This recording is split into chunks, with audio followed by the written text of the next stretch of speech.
There we go. I do believe we're live, so I'll say indeed, and greetings unto you, beloved and holy friends. It's a pleasure to have you here again on another conscious evolution, another opportunity for us to consider the one that it takes. Today is another sad day.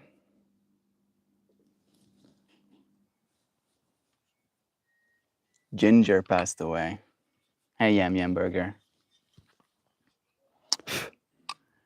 Yeah, the exact same thing that happened to Pippi. I'm first again, look at you. On the trigger. Nobody gets the best. Super fast. Yam Yam.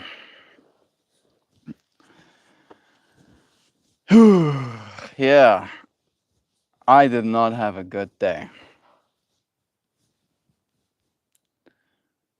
And I'm definitely trying to find some balance inside myself. Trying to find some okay. Trying to find some calm. Trying to find some understanding, I guess. Are you kidding? Again? What the fuck are they getting into? We don't know. Like the best bet is a type of toad here on the farm, Sam. Literally the exact same thing. I walk into my room, I see him laying on the dog's beds. And technically, right, and he's very aware of this fact. Technically, he's not allowed in my room, right? The cats are not allowed in my room because I am allergic to them and I don't like hairs on my bedding. And cats don't really follow rules the same way dogs do. So the cats aren't allowed in my room. And I walk into my room and I see him literally, I think for the first time ever, laying on the dog's beds. And I start a conversation with him and I'm like, "What's up, bro? You know you're not allowed in my room, right?" And then he meows back at me. But the meow that he meows kind of like is like he lets me know that he's not okay. I get close to him and the exact same thing with Pippi, like slime, covering his face. Slime covering his face, like his paws as well, covered in the same slime, like he was trying to get it out of his face. We again go through the process of trying to get activated charcoal into his system with a syringe, and then he died. Literally, beat for beat, the exact same way Pippi died. So yeah, that is like opening up that whole fractal for me again. And I sat down and I meditated. Have you guys found it yet? No, Sam, this is a farm, right? Like there are venomous snakes in this area as well. It's a big place. We don't know where they're finding whatever it is they're getting into. It of course causes, a deep sense of distress because there's other animals as well.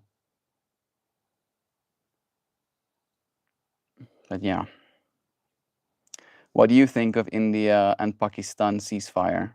I think it's fantastic. I don't know if there is a ceasefire, but if there's a ceasefire, I think that's great. Nobody wins in war. Like I've experienced the death of 2 pets in the last 2 weeks. And, if we think about it from a perspective of war, there was a ceasefire. Great. That's awesome. Thank you, young fighter, for letting me know that. That brings me some hope.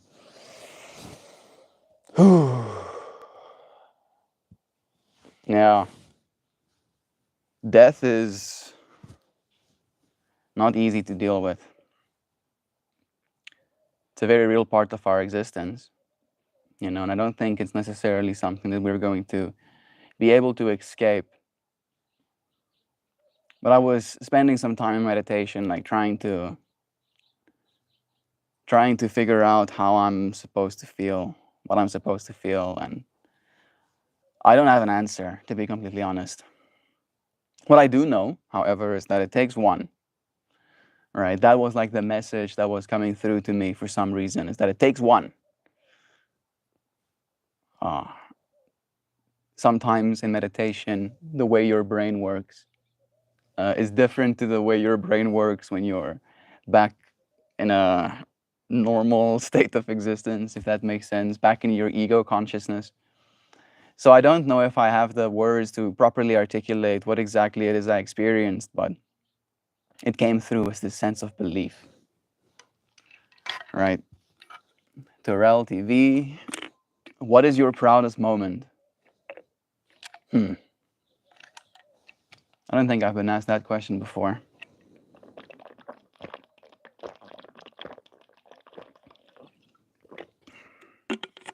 My proudest moment. Hello. Hey, Sam.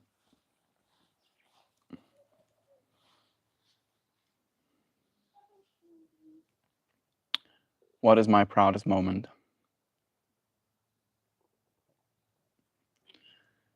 Like, I feel like it's a conglomeration of moments almost, right? An amalgamation of all of the moments that I've had in this space.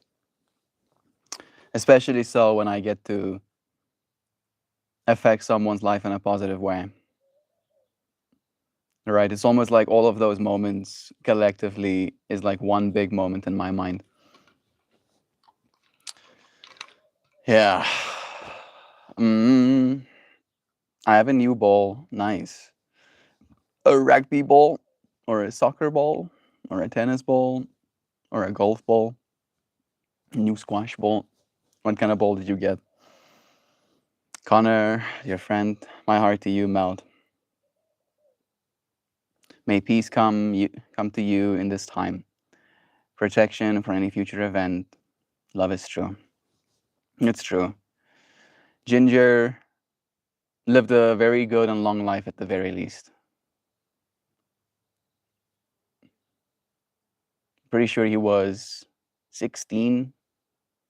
Was he? I think he was 16 years old. So at least there wasn't, decades stolen from him, but jeeps. Like, he was asking for help. I was not holding him directly, but I was putting my hand on him and giving him a sense of presence in his last moments.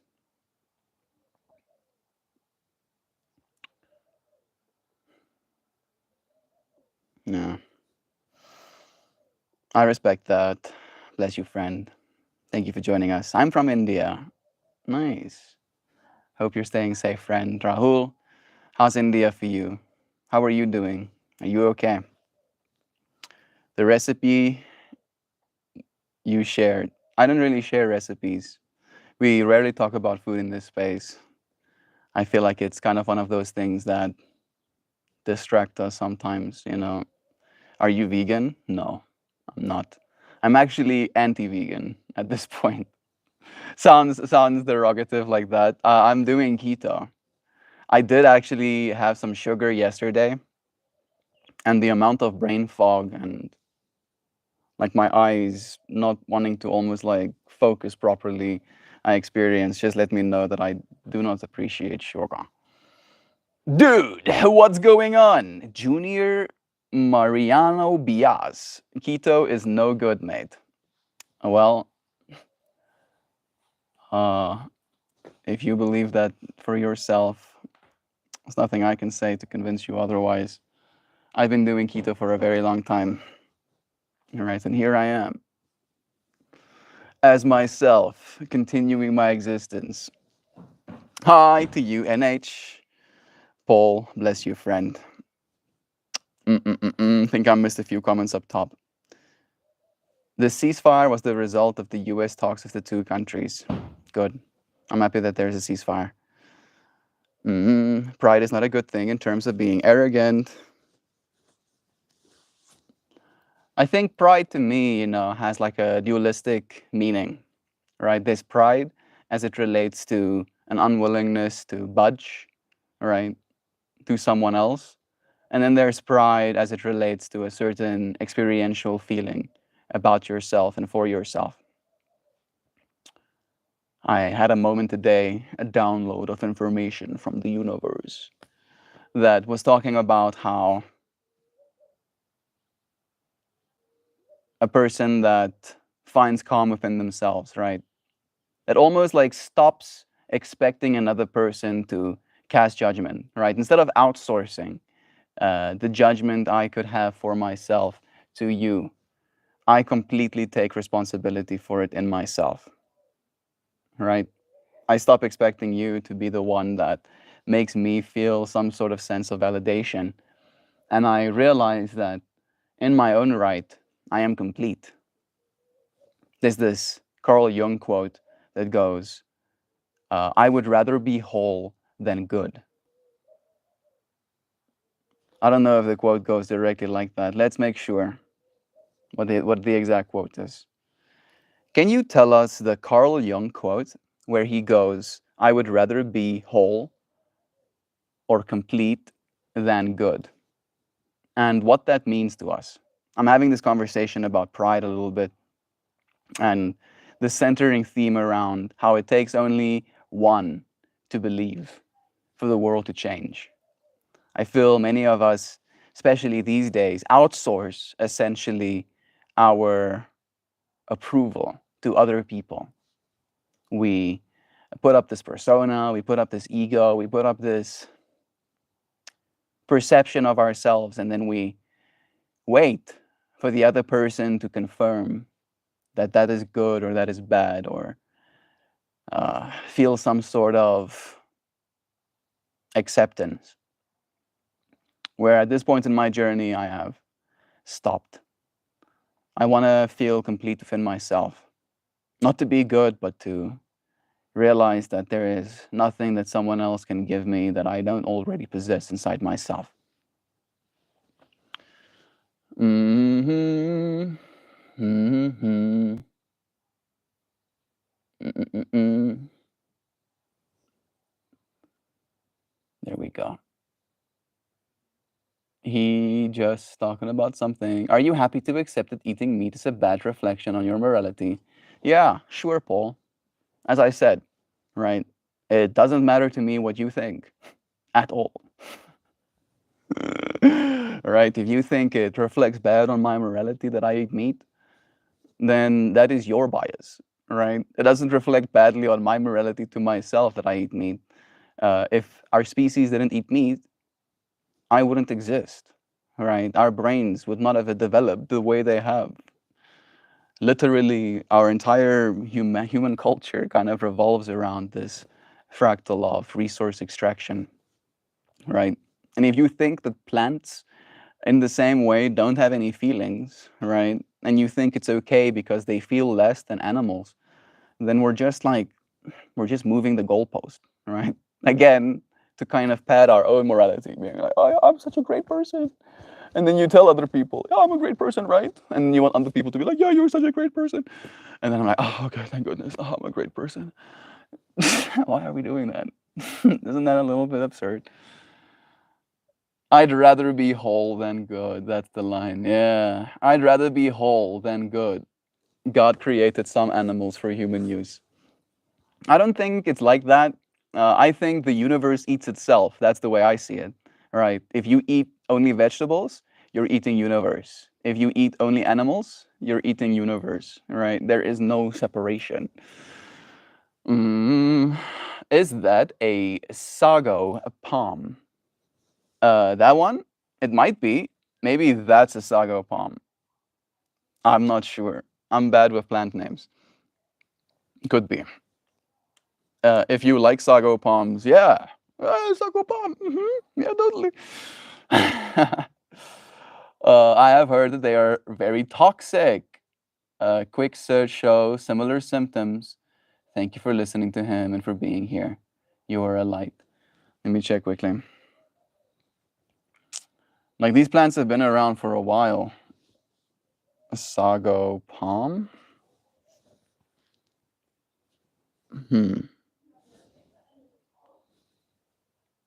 I think that one is more like, I don't think these ones are sago palms because they don't like to grow as tall. And their leaf structure is kind of the right one. It's like pointing up, where this one has this curling over kind of leaf structure. Production as well. What are the disadvantages? Are poisonous, but the seeds and the nuts are most toxic to pets. Yeah, these ones aren't producing any seeds or nuts. And I'm very sure that our cat wouldn't go and eat something, from a plant.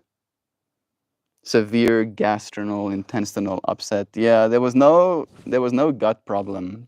Damage to liver, neurologic signs. It's like slime at the mouth, trying to lift its head but shaking, and then death eventually. That's kind of the vibe, right? And from what I could find, uh, there is a venomous, poisonous, poisonous. There's a poisonous toad in this area, or at least they can be found in this area, and that's the only thing that I could find that has like the symptoms of that whole experience. I believe in God, young fighter, outside of as a concept. Ah, bless Rahul. Paul, why would we feel any issue for eating the most nutrient dense food source available? We are a party of nature. Nature would eat us as well if given the chance. Nature will eat us eventually, right? When you pass away and you are buried in the ground, things eat you, right? They have no qualms. They have no moral resistance. You are food. It's rough. It's rough to think about it like that, but that is the reality of our existence, right? It is the way it is. Jamie Bravo, hi to you too. Mm, there is an appeal to naturalism argument. Just because nature would eat us doesn't mean we should eat nature. We are eating nature, right? When you're eating vegetables, what is that? Is that eating the unnature? No, you're still eating nature, right? And if you eat a vegetable and somehow a little wormy got inside the vegetable and you eat the vegetable with the you eat the worm with the vegetable, are you now suddenly less moral, right? Like again, we're trying to split hairs here when we have much bigger problems to contend with. If we're going to have a conversation about factory farming, if we're going to have a conversation about the exploitation of animals, that's a whole different conversation, right? And I'm willing to admit that there is a lot that our species can do better on that front. But when it comes to the actual consumption of meat, I don't think there's anything wrong with that. Are we not higher consciousness than other animals? Yeah, for sure, right? But at what point do you consider yourself good? Like, for what it's worth, I look forward to our species progressing to the point where we can, specialize ferment pretty much any compound, any amino acid, any carbohydrate we might need, right? And we are already doing that. Like specializing in fermentation is something like cheese. If you've ever had cheese, right, that is a specialized fermentation. You put a compound in milk, and then an organism ferments that milk into curds, and then those curds get turned into cheese, right? We know how to do that. And especially with the amount of technology we're developing right now with artificial intelligence and our ability to bioengineer our organisms, we're going to be able to ferment anything in vats, literally anything. We're going to be able to make at large scale food for our species. And I look forward to being able to eat a protein bar that got grown by organisms, but we're not living in that state of reality just yet. And our higher consciousness is what's going to get us to that point as well, right? But it's going to take time. And while I'm around, I still have to eat food. Otherwise, I die, right? In the last 4 weeks, I've lost 16 pounds, right? I'm down 8 kilograms. So it's not like I'm trying to overeat myself. It's not like I'm trying to, kill as many animals as I can so I can just like gorge myself like a hungry hippo, right? It's a matter of I need to continue to sustain my own existence. I love Siberian tigers, man. Those animals are huge and strong. It's pretty cool. I haven't seen a Siberian tiger. Have I? I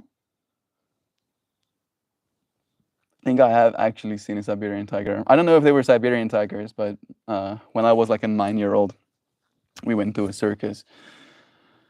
Again, right? Like that's a whole nother conversation. My little kid self was very fascinated and in awe of these magnificent creatures, but now as an adult, I know that there is poor living conditions for those creatures as well. No need for reassurance, right, Jamie? It's true. India, beautiful cricket and fly. Paul, humans aren't superior to the rest of nature. Yeah. Consciousness is a debatable, as he's explaining. Plants have a level of consciousness, yep, and can communicate to each other, yep, and they suffer, right? Like if you kill a tree, the other trees around it know one of theirs has died. And another way to think of it is that within like fungal networks, so these trees have their roots interconnected, and then there's funguses that almost like create like informational density, right, as consciousness in that space. And if an insect starts killing trees on the outer perimeter of the forest, information is sent into the rest of those trees, and they understand, hey, Owens, we need to start doing something about our defense mechanisms because there's some sort of invader, right? So like our plants are just as aware as we are, right? Maybe not to the same level of immediacy. Maybe they don't have the same autonomy. But again, like if you want to judge people based on that whole fractal, it falls apart really quickly, unfortunately. Plants have levels of consciousness and can communicate to each other more so than some animals. Yup, it's true. Literally, it's very true. The host is on point for how he addressed the question regarding eating meat. Yeah. Yes, MeltMore. But we are evolving beyond eating meat. And again, right, in my mind, I look forward to the fractal of us being able to bioengineer. Maybe I can like read you a little snippet. Check this. Can you tell us about precision fermentation and how we can potentially, through genetic engineering, these organisms, produce all of our foods that we could ever need in vats, where we would no longer need to kill any animals to get all of the nutrients that we need. Right? I'm looking forward to that future reality, but that future reality is still on its way. Right? And again, if you have to have the exact same conversation of a person that is literally starving, they'll laugh at you. What is precision fermentation? Precision fermentation is a process that uses genetically engineered microorganisms like yeast, bacteria, or fungi to produce specific proteins, fats, or other nutrients that are usually found in animal products. Instead of growing an entire animal or plant, scientists program microbes with genetic instructions to produce only what we need, say, casein or whey protein from milk, egg whites as albumin, or collagen for meat textures. The microbes are placed into a fermentation tank where they multiply and produce these ingredients at scale, similar to brewing beer, right? And this is like, we're already doing this. You might be like, oh, I don't know if I want to, like, that's cheese. Cheese already is already a bioengineered organism, right? And we know exactly what organism we have to put in our milk to get different types of cheeses, right? And if you don't, if you don't have that precision, then you don't get the product you're looking for. So what does this replace? It can replace milk from cows, eggs from chickens, meat from animals. It can be animal-free, land-light, because we can stack, right? Instead of having to have these vast swaths of space to, cultivate animals, we can have one building, right? Each slice is basically a square, surface area that we can still produce the same amount of food in. We can, in that way, produce all of the food that a city needs and a few of its buildings, instead of needing to, as we are right now, completely decimate our ecosystems, to create more arable land or more grazing fields. It's water efficient, it's customizable and consistent. Why is this a game changer for humanity? It is an ethical breakthrough. It offers a future where no animal needs to die for our nourishment. It aligns with a deep sense of love and compassion. Environmental revolution. Traditional animal farming is one of the biggest drivers of greenhouse emissions. Yeah, they fart methane. Deforestation and water use. This method sidesteps all of that. Nutritional precision. This is one of the things that kind of like give me a lot of hope. I like the fact that we could kind of like have nutritional precision, that we could like bioengineer our food to the point where it actually contains everything as we need, right? You might not like the idea of nutrient based, but if it tastes good, right, does it matter? Does it matter that it's nutrient based? If it nutriates you, then fine, good. The foods can be engineered to be even more nutritious than the originals. No cholesterol. We need cholesterol. Tailored vitamin profiles, yeah, yeah, yeah, and even enhanced flavors or textures. We could end up making foods that we could have never experienced before, right? That's exciting to me. And then global access. Yeah, as soon as we kind of like perfect this tech, we've already figured out the whole beer brewing fractal a long time ago, right? So the technology, underlying technology is relatively primitive, and we can scale where as soon as we figure out the organism, we can duplicate said organism and we can ship them in vials all over the world. Then we can propagate. So yeah, there is hope. There is big hope for us. But in the meantime, their communication is not indicative of their sentience. It is predominantly indicative of their more efficient chemical signaling. Paul, you need to read some of this topic. Read The Secret Life of Trees. Very interesting. It's true. Eating meat that has died naturally is completely different than taking a life to eat it now. Like, again, right? If we're going to have this conversation, are lions inherently immoral? Right? Cats, like our cat species, they have to kill things. They're primarily and exclusively carnivores, right? They cannot exist without killing things. That's the reality of the situation. Does that make them inherently immoral? Or is that, again, our personal judgment? And if we have to think about it from the perspective of if you were the only person on planet Earth right now, there was no other people, right? And you kill an animal to feed yourself, who's gonna point fingers? Who's gonna tell you that you've done something immoral, you've done something wrong, or you've done something right? We had a short saga when I lived in California, looked exactly like the one on your shoulder. I hear you. Thank you for considering what I said. Really hoping for protection in the future. Thank you, Connor friend. Jack the Rimmer, you need to keep pests out of your garden now. I mean, sure. We don't really have that many pests in the garden.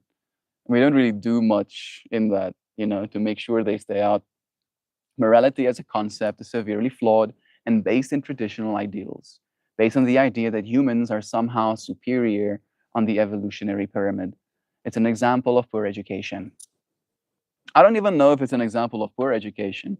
I just think it's an example of education. Because we've been taught we're superior. And we've been taught we're superior in part because we learned how to speak, right? We developed language, and language gave us everything else that we have right now.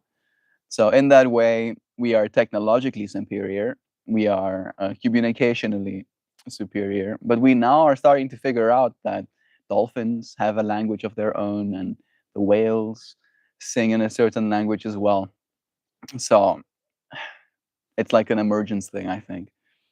And I am in agreement with you with the whole superiority thing. Of course, it is. The whole point about reducing meat eating is to reduce sentient suffering. In terms of eating meat, I genuinely completely agree with you. I hear you on that as well, Paul, the sentient suffering thing. And that's why I feel any tips for puberty? Exercise, Tyler. Tyler Matthews. That's the best advice I can give you on puberty. Puberty was very painful for me. I grew like 20 centimeters in like 2 months, and my back killed me. I felt like I was dying, and I had to sleep so much. And in hindsight, if there's anything that I could have done as a reminder to myself, is just to exercise sooner, right? To stay healthy, to kind of like strengthen my form while I'm growing into it. So the whole fractal of the reducing sentient suffering, right?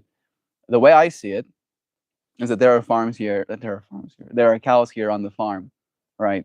And if it wasn't for humans' need to consume these animals, they would not have existed, right? And not only that, but there is a certain animal husbandry that kind of goes on where we make sure these animals are free from ticks, because in nature the ticks are so bad that they will literally eat the udders off, right? Like the udders will rot off of the cows. I know that's rough, right? And just so you know, that causes severe sentient suffering for those animals.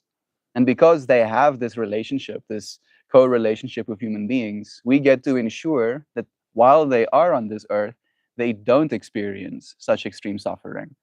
And then when it comes to the point where they're fully grown, right? Uh, we don't chase them around forever, to kind of like have sport out of it.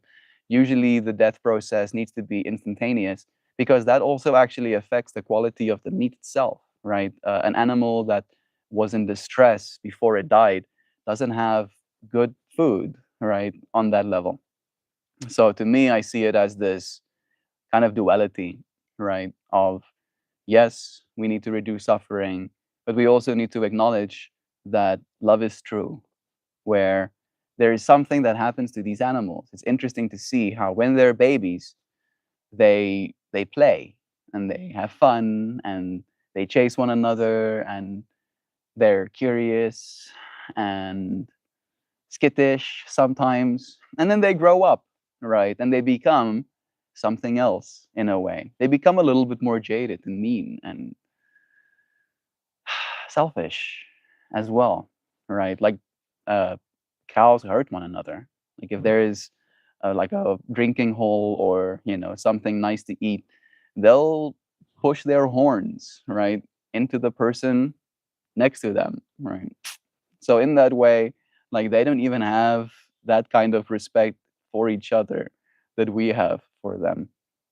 And again, right, when we do end up taking that life, we need to be aware of what it is we're doing, and we need to make sure that it's as painless as possible, right? As you said, to reduce that sentient suffering.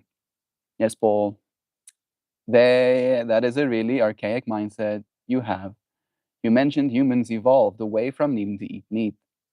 That is such a naive perspective. It's tough to address. You've just got to read about inducing animal suffering. It's You just got to read. Yeah, I feel like it's again one of those things, right? Where it's okay to have differences. It's okay for you to feel for your personal journey. You don't want to eat meat anymore, right? And I completely respect that. But you need to realize as well that if every single person at the same time had to come to that conclusion, we're going to have to kill all of the animals, or we're going to just have to let them die slowly, right? Are we going to still take care of them? Are we still going to have animal husbandry? All of the people that have businesses attached to that industry, right? Like the implications of what you're saying has like broad ranging effects. And not only that, but there's also the matter of like absorption. Like one thing that you cannot deny is the fact that when you eat animal-based products, your body doesn't waste as much, right? And this might be one of those TMI kind of things, but when I eat carbohydrate-rich foods, when I eat a bunch of fruit, when I eat a bunch of vegetables, I end up visiting the toilet a lot more, 2, 3 times a day, and my bowel movements are substantial in comparison to when I'm eating only animal based products, where it's almost non existent. And I'm not joking about that, almost non existent. where I'll maybe go to the bathroom once a day, and then the actual bowel movements are almost nothing, right? To me, that shows that one of these energy sources can actually be readily absorbed by my body, right? There's less waste. There's less energy literally going down the drain in that way, right? So like there's that part of it as well. Inducing animal suffering is always bad, and reducing is very beneficial to society overall. I agree. Good question, Tyler. Think I'm maybe. Am I missing some comments? If you're new here, subscribe. It's nice having you. This space is for all of us. We show up and we have conversations, even if they're difficult. I see a bunch of new friends here. My best friend, sending you blessings too. I'm getting to your comments. I usually try and read all of them. Good question. Take a cold shower. Yeah. Read more books. Very good advice too. Do some reading up on your changing skin and take a look at weightlifting. Yeah. Yeah. That's very good advice, right? Sam did say the whole weightlifting thing. Build your body at that point, right? Being while you're in puberty, you're literally like you are in a chemical state that bodybuilders have to inject things into themselves to reach, right? So while you're in that state, utilize it. You are very moldable. Reading books, great advice. Taking cold showers, great advice. And taking care of your skin, also very good. We have societally evolved, not genetically. This is true. We're still the same forms, right? We might have evolved as minds, but this body still needs nutrients. And if I don't feed it, it dies. We are in the process of societal evolution. There were no societies 200,000 years ago. Yeah. Our lives here are but one fractal of a much larger consciousness we will come to experience. Mycelial neural networks. Yeah, exactly. The myceliums. I subscribe. Thank you, my best friend. And I have bad news. Oh no. Society was like 10 to 20K years. Yeah, maybe. Right. Again, we don't know. And if anybody tells you a definitive answer, that's good reason to not believe that. My point is that avoiding eating meat massively reduces suffering. It reduces crop deaths, it reduces direct deaths, and it saves energy. Uh, tro- Trophic energy loss is a real thing. I'm not exactly sure what that means. Trophic. But it is true, right? There is energy waste in like eating an animal too, because not all of that energy that they ate is actually in the final food that you get to eat. My grandpa passed away. I'm so sorry to hear that, friend. I know it's not the same, but my cat passed away today. And yeah, loss is never easy. Hope you're staying present. I hope you're there for the people around you. If everyone switched to non meat diets, the world would quite literally enter an environmental catastrophe very quickly. This is also true, unfortunately. The volume of crops and water required would be impossible. It would result in much more suffering across all of our food chains. Yup. We would have to deforest even harder. We would displace creatures, killing them by them not having a habitat to live in. The animals would start eating our crops, so we would have to kill those animals to make sure our crops don't get decimated. Right? Like we're splitting hairs here. Paul, let's follow that line of thought. Suppose we did stop eating meat as a society. We would then be clearing massive swaths of land. Yep. And grow the vegetables required to sustain our diets. Exactly. Sam is on point. Sorry, Lackey. That's just untrue, guys. Most animals are fed crops, not grass, for the majority of their lives. This is also true, right? But again, those crops being fed to those animals are being grown right now, anyway. And some of that food, right? For instance, there's a type of grass, right? It almost looks like a type of corn that is being grown down there. And that type of grass is exclusively grown for cattle. And then after we grow that, and I don't know, it's a type of grass, but a very tall type of grass. After it's cut down, it gets piled on top of itself, and then it gets covered. And then organisms basically break down all of that stuff into what is essentially a brown mush, right? And then that brown mush is fed to cattle. And I mean, you could try and eat that brown mush, but guess what? You don't want to. And you might want to eat the steak. And that is kind of right, the part of the fractal as well. Like, yes, we are producing crops for these creatures. But again, that crop didn't need any pesticides. It doesn't have any same of the food safety requirements, right? Like where there's not allowed to be any pests on it or whatever. No pesticides was necessary to make sure there's not any other plants growing in between them, and also no fertilizer in the same way, and even no irrigation. You could grow that crop under just rainfall and it was fine, right? Where all of those things are not true when we're producing food, which would inevitably displace all those animals we were looking to save from their suffering. Displaced without homes, they would compete with each other to survive, leading to more animal suffering. We lose energy from their metabolism, using energy as a result of being a living being. And again, right, like here comes one of our cats. This creature, hi, Cas. I don't know if it's gonna let me take a video. No, it's running away. That creature cannot live without other things dying, right? So by that definition, should we kill all cats? Right? Cats are one of the biggest reasons we have such a big decline in our natural bird populations.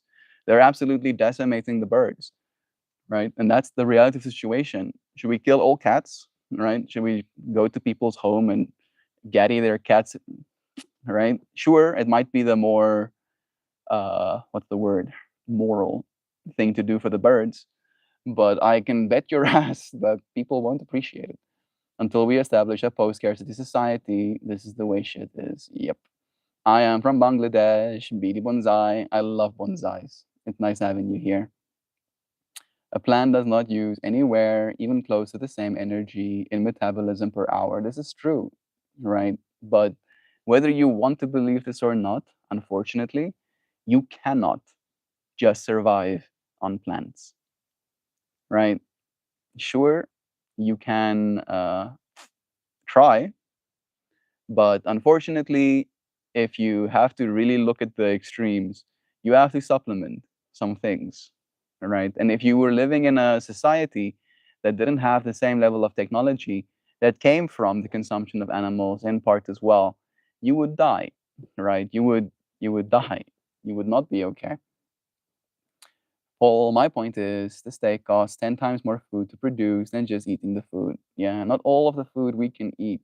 And I hope that point was delivered as well. Hey, Bladum, incorrect. The nutrient-dense steak does not cost more than a pound of flesh. Vegetables in most places, also true.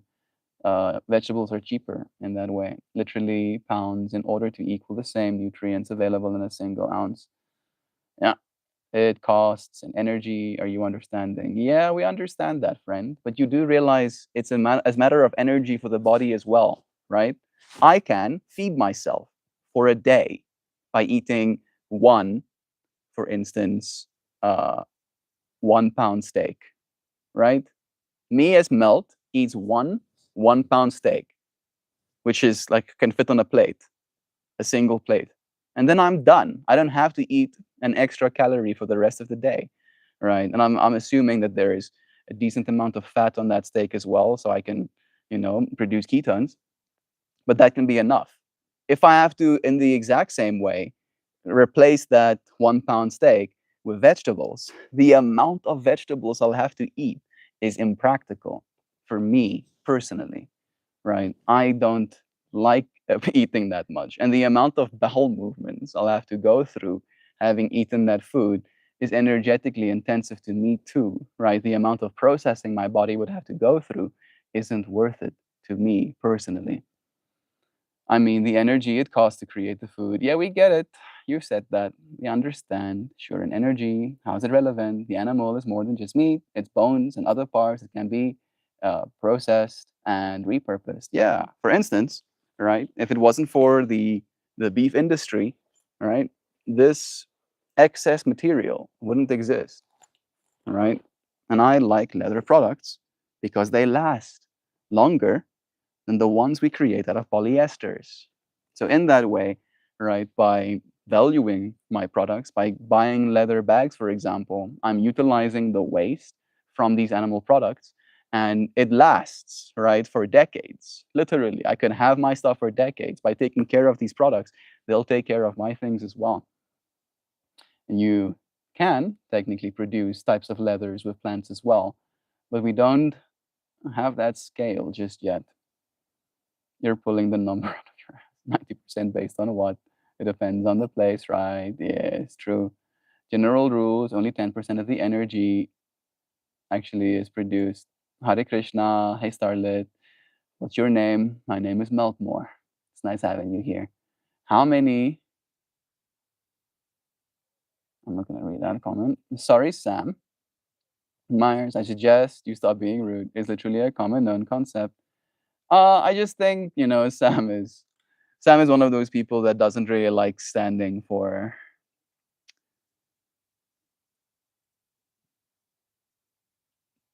the way I see it is almost like authority, right? If you want to be an authority on something, uh, I am also very resistant to that, and I know Sam can be too. Flamin' Penguin, cool name. Hi to you. Don't reply to live chats. I've been replying, Starlit. I've been replying. He's already gone, but I'm trying to get to all of them. I do not hold animals to the same level of morality and responsibility than humans. We have society and culture and governments. It's true, referring to accounts to the release of heat for growth and reproduction. It's not specific to the meat consumption industry.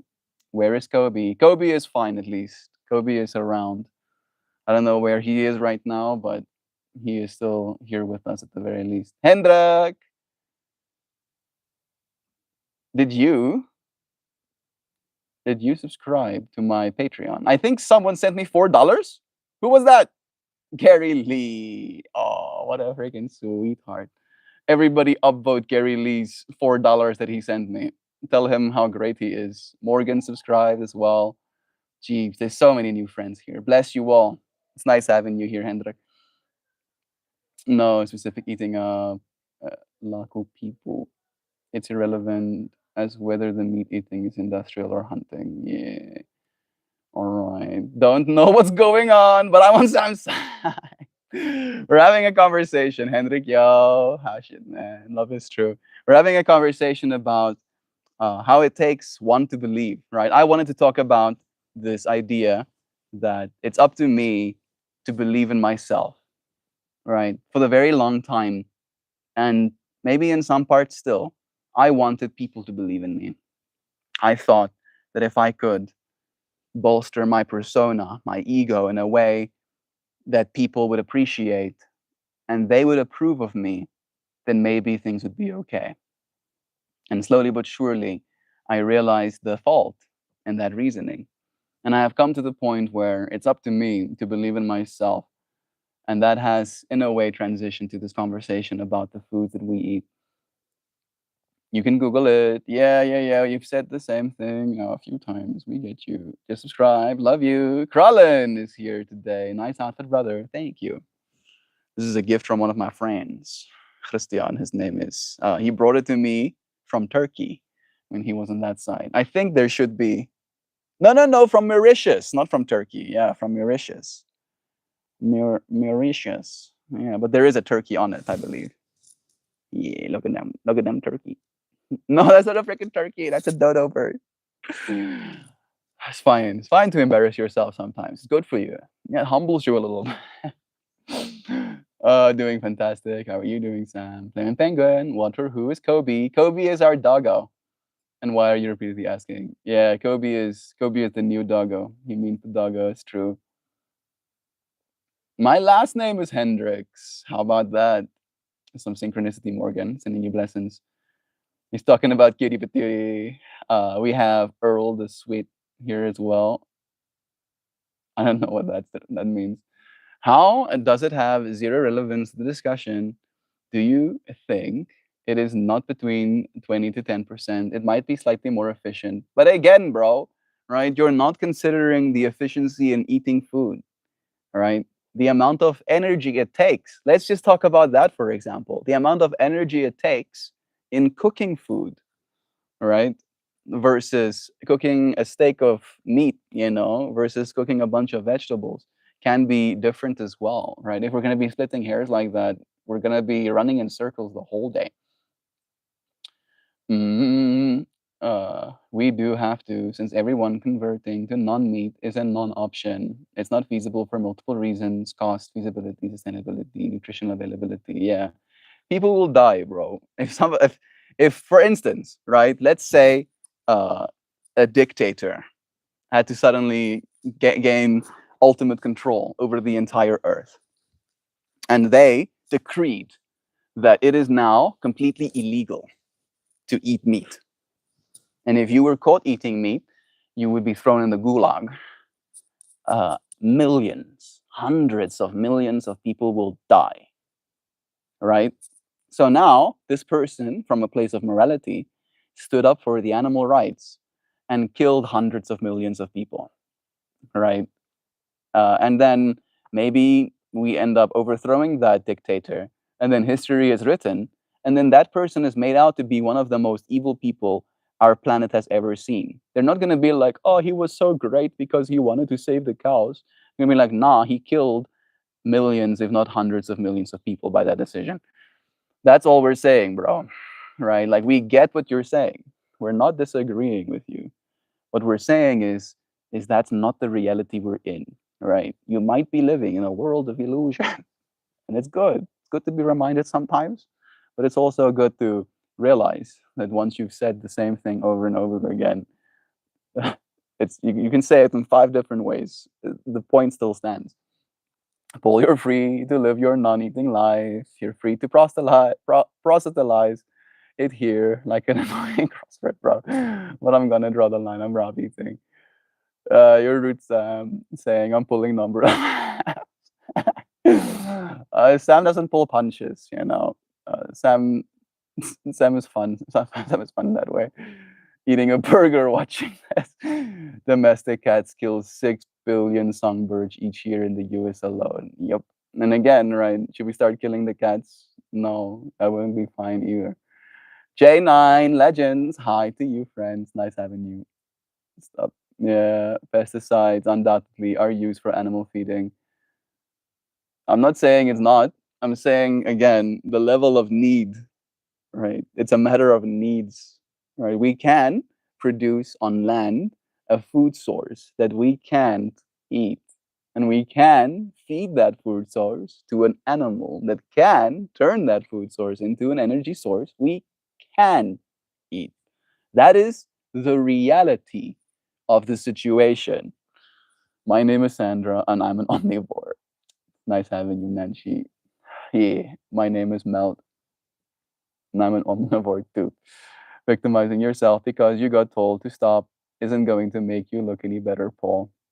And that's the thing as well, right? Like, what is it you're defending? Are you defending the again? I like that's what I'm trying to understand right now, right? The wisdom I'm trying to extract, because you have said it in so many ways, and this is my interpretation of what it is you're saying, is that we as human beings should be this morally superior thing, right? To the point where we now no longer eat meat because of how morally superior we are.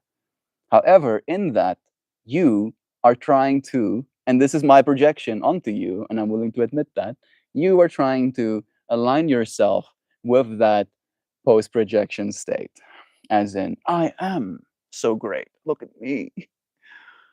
Ah, so evolved and so aware.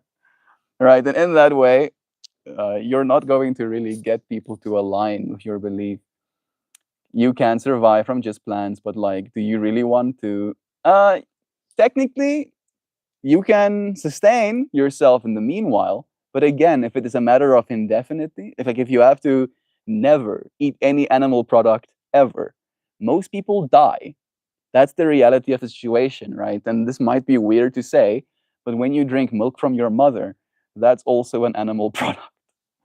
Right. So we're like, nah, little baby, no more milk for you. You better not eat milk. That's not vegan. I'm going to crush up some of this corn maze for you. Right. I'll put it in a bottle and here, drink this, baby. And then the baby dies. And we're like, oh. Oh, what about veganism? You see, that's the thing that we're talking about. I'm from Uganda. My name is Ian. Nice. I also have a kind of Ian in my name, technically. Welcome, friend. It's nice having you. How's the little dude? Sleeping through the night. Yes, he is, Nan. It's been good. Sleeping again, and I feel almost human. But boy, is this little boy dramatic. I mean, he has you as a mom, Sam. What did you expect? Vitamin B12 is the only nutrient available to access, unable to access from a vegan diet. Yeah. Okay. Right. So if you didn't live in a modern society, right? If we were supposed to be vegan, where are you gonna get that B12? We're having a conversation, like still having a conversation. Someone asked me because people do look at me and they're like, "Oh, you must be a vegan," and then I'm like, oh, "Actually, I'm the opposite of a vegan." And we've been having a conversation about the whole morality of eating animals, and I'm like, "Yeah, if we stop eating, if everybody just stopped eating animals today, millions would die." Hundreds of millions would die, not only of humans but the animals too, right? And we would have to produce so much more actual plant foods that we would have to deforest so much more land, displacing animals. Those animals would end up eating our crops, so we would have to either kill them or, like, yeah, the complexities, right, of this environment that we're in. Yes, he is Nan. Bless again. I understand what you're saying. I completely get what you mean about the bowel movements. 100% melt. There's a slight delay in the chat. I completely agree. Yeah. The moral argument would be your discomfort is not worth the death of an individual of sentience. I hear you. I hear you. But again, uh, plants have sentience, right? So, in that way, your discomfort is hunger. And then because of your hunger, you decide, I am now going to pull this carrot out of the ground. And then that sentience of like, oh, me being a carrot, I grow, I get sunlight, I take that sunlight, I transform it into sugars, I put it in my root system, getting pulled out of the ground, right? You did that because of your discomfort to that individual. And it had a certain sense of sentience, right? And again, it's because we choose to split hairs, right? Oh no, but the carrot sentience is not as bad, right? It screams. Did you know that plants scream when you cut them? They scream in pain, right? So, like, again, splitting hairs. I'm not judging anyone personally. Try to understand. We're having a moral debate. Whether I'm vegan, vegetarian, or whatever is irrelevant. I hear you. Hi, bro. New subscriber. Thank you, Boy Slam. Nice. Boy Siam. It's nice to have a new subscriber. I appreciate you, friend. It makes a difference. I hope you know. Glad you're getting good sleep. Bless. I'm trying though. I have an appointment at my bank on Tuesday to set up online banking. Good. I'm happy to hear that. It's wild that you have to go to the bank to set up online banking, but that's neither here or there. Bless you, Hendrik. I hope it goes well. Let's talk about that instead. Hi again, boy. Otterpop, hello. I'm curious to what this space is for.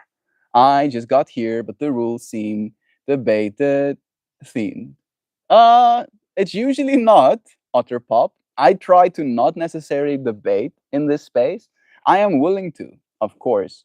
But this space, I believe, is here for conscious evolution. I don't know if you're still here to hear these words, but to the friends that are, this space is created with the intent to consciously evolve, right?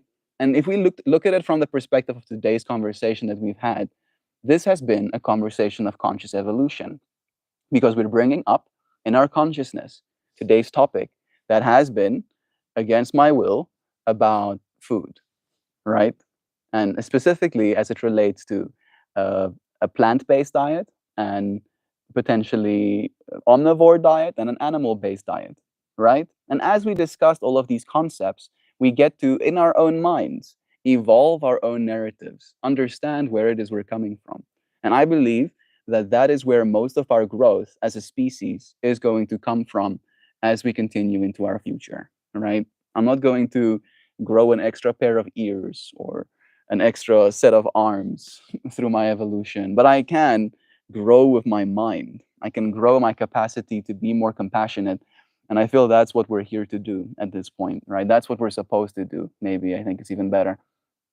Your whole argument is predicated on the false notion of having moral superiority by not eating meat. Yeah, that is unfortunately, in a way, how you did kind of like frame it. The hippie on the screen is here to host discussions on various topics. Debate inevitably occurs, but we try to keep it civil, of course. Got it. Any common repeated topics? Usually love. We try and like bring it back to love. Today's topic was supposed to be, technically, about this part of us that finds wholeness, right? I would rather be whole than good, right? That is kind of like the Carl Jung quote that we showed up for, but we did kind of get derailed a little bit. You literally don't know if I eat meat or not. I was suggesting that eating meat is a moral choice and something that someone cannot justify. If you choose to state it's a selfish choice, and that's fine. If you choose to state it's a selfish choice, and that's fine. Yeah, and again, right? The moral choice for me is the fact that I get to continue existing. And then I get to be a moral being. I get to love the people around me. I get to grow plants and create works of art. And I get to give yoga classes and do a live stream where I show up and have conversations with the people of the world, right? In that way, I've been powered on proteins the last couple of weeks. So if I didn't make this selfish choice, we wouldn't have this selfish moment. I'm not suggesting instantaneous replacement of me in a structured either. Dream tea, a can of animal can eat the land. I don't know what that means. Sam stands on the business, and I respect that. Oh yeah, a perfect world. Well, every choice would be the empathetic one, but it's not perfect. And we must be reasonable as omnivores. Of course, some animals we can see as the family, but necessity needs consideration. That's very wise. Otter Pop, I appreciate you adding that. Krish is here too, sending you love, friends. Nice having you. I promise I'm not aligning myself with the post projection state. I'm not going to reveal whether I'm vegan, vegetarian, or meat eating. It's okay. Like you did kind of like bring it up as a moral argument, right? And in that way, if it's a moral argument, right, then it is, as you said, if you're choosing to make that decision, you're saying you're making it from a selfish perspective. In that way, you're labeling every single person in this space who chooses to eat meat as selfish and immoral, right? Which is a to the mind, to the ego, a direct attack. And in that way, you cannot expect not to get pushback. All right. That's the way it is. That's how people be. Eating only plants, the soil, the animal farming also gives back to the earth for stronger soil. Very good. Otter Pop, like, I don't know if you know this, but in some places where there was only plants growing, they reintroduced cattle into that space. And before you knew it, there were new bird species. And before you knew it, there were new insect species suddenly in that space as well, right? This biodiversity that arises from us actually having animals in spaces too. Yo, Tulani Similu, it's nice having you here. So you're either defending your lifestyle or perpetuating a debate, quickly spiraling into an argument for your own personal amusement. Not to be rude, but I think nobody here even cares about the revelation if you argue the way you do. That's the thing, right? Because again, and that's why I was trying to like take your side a little bit. If the conversation was just about the actual harm reduction part of it, right? If we were talking about the part of it that's like factory farming is wrong, or the amount of meat that we're eating, to the point of overconsumption, to the point of being obese, right? That's a completely different conversation than we're not supposed to eat meat, right? And we can have that conversation and we can find agreement. But in the other one, we're going to have some trouble. My name is Rain, and I paint with papyrus. That's pretty cool. Where do you get it? Like, for some reason, in my mind, I imagine papyrus has to come from Egypt. but that's probably wrong. So many animals are only alive because of our agricultural style. Yeah, I actually made the same point a little bit earlier. We can't force farmers to keep expensive to feed animals alive for nothing. Exactly. That's also what I said, where if we just abandon that whole industry, millions of animals, whole billions, literally billions of animals would die, uh, for one, and then millions of people would go without work, would not have a livelihood. And we cannot just put them somewhere else kind of vibes, right? Like people will not have a good time. I would love how a lot of vegan don't know, care about how many animals die through the pesticides for their foods. Yep, I'm a polar bear from nowhere. To become a polar bear, I want to be one as well. Uh, Coca-Cola will have you believe you should drink Coke. Crafter, thank you for subscribing to. Plants aren't sentient in the philosophical or biological sense of the word. In the philosophical sense, they're definitely sentient. In the biological sense, they're definitely sentient as well, right? To me, sentience is the ability to perceive my reality. That's what sentience is to me. In other words, my sentience makes so that if someone pokes me, right, or cuts me, I'm gonna be like, oh, don't do that, right? That to me is sentience. If somebody cuts me and I'm like, no awareness, no nothing, that would be the lack of sentience. And we know for a fact that when you a plant, it goes, oh, right? That's sentience. That's sentience. I have heard you. I was hanging out with Bless. Right. I'm not replying to any more plant debate. Good. I simply thought this would be an interesting moral thought concept. Yeah, and we had some cool conversations. We consciously evolved. It's complicated. First, you have to acquire Benjamin Button disease. Then you go to the Revenshire woods where the big transformation starts. So what the hell? Taking you all with me on my walk with my dog. Love you, Nancy. It's nice being here with you. Completely fair point about you having moral influence, and I genuinely, seriously interesting thought to just come up with off the dome.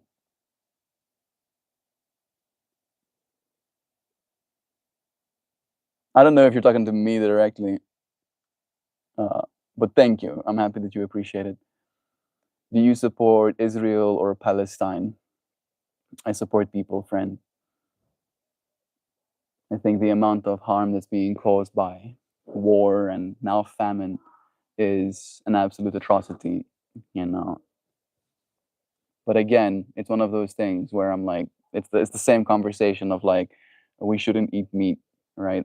Just me saying, yeah, we shouldn't eat meat isn't gonna suddenly make people stop eating meat. So it's a matter of like, why even start? When you go to the judge after committing a crime, can you say you've done some good and he'll let you go free? Yeah, that's the conversation my dad tries and have a lot of me too, Randy. I grew up in a Christian household. So in the Christian household, they believe that you cannot be saved by your acts, right? You can be as good as you want to be. Unless you follow the rules, you're going to go to hell. I also don't believe that, but that's neither here or there. Having barbecue today and in the evening, bless. I approve the general message, maybe not the words surrounding it, but I love personal growth and shaping empathy. Absolutely. That's what we're here for. And we get to show up for one another, right? Fatima, bless you. Hello from Iran. How are you? I'm doing well. I've been blessed with so many friends in this space today, and it's been a pleasure. Similarly, no good deeds can erase the sins. There it is, aka against God that we've done. Yeah. Uh, but saying words, believing something in your mind, right? Like to me, that's so absurd. Can we just like take a moment to appreciate that? It's like, yeah, you can be good. You can have so many good deeds. You can feed the hungry. You can house the poor. You can save drowning children from the ocean. But as long as you don't word in the right way in your mind to some imaginary god in the sky, you're gonna go to hell. Like that doesn't make sense, right? That doesn't make any sense to me. To me personally, it doesn't make any sense, unfortunately. I tried cold smoking with sandalwood this time. I'm so excited. It's in the smoker. Cold smoking? Oh, for like smoking your meats. MeltMore, biologically, yes, plants are organisms just like us. Absolutely, Zawad. Yes, they're not sentient as the scientific community. That's not sentience as the scientific community, unfortunately. Oh, so now we have transitioned to the science again. The science says, the science says we need those nutrients, right? So if we're gonna look at it from a purely scientific perspective, we're right back to confirming that we are in fact meat eaters as human beings, right? Like, why can we be like, oh, morality and sentience, and then we're like, yeah, but scientifically they're not sentient. It falls apart. You're so beautiful. Oh, gay say. That's nice of you to say. I'm sending you blessings. I'm sure you're beautiful too. Time to cut my tickets to Germany. Yes, I'm complimenting that thought ideology. It shows earnest desire to think and debate in good faith. I'm trying to. I really am trying to. I think it's good for us to stay open-minded. Oh, you don't believe the Christians? A kindred, perhaps. It's only a couple of thousand miles. Honestly, I'd love to have the conversation where I'm at a computer rather than walking, smoking joint, talking on the phone. Sounds nice. I'm taking a break this month. I'm 10 days into my wheat fast. It's been nice. I feel like my mind is definitely a little bit more clear for it, but at the same time,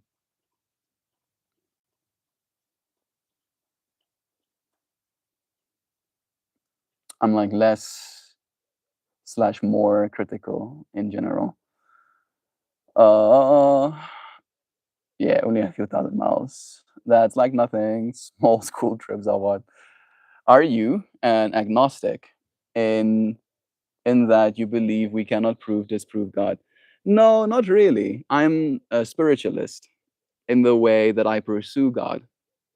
Right? I think God is an experience, and that experience is ceaselessly unfolding. Right? Where the experience of God is one that's very unique to the person.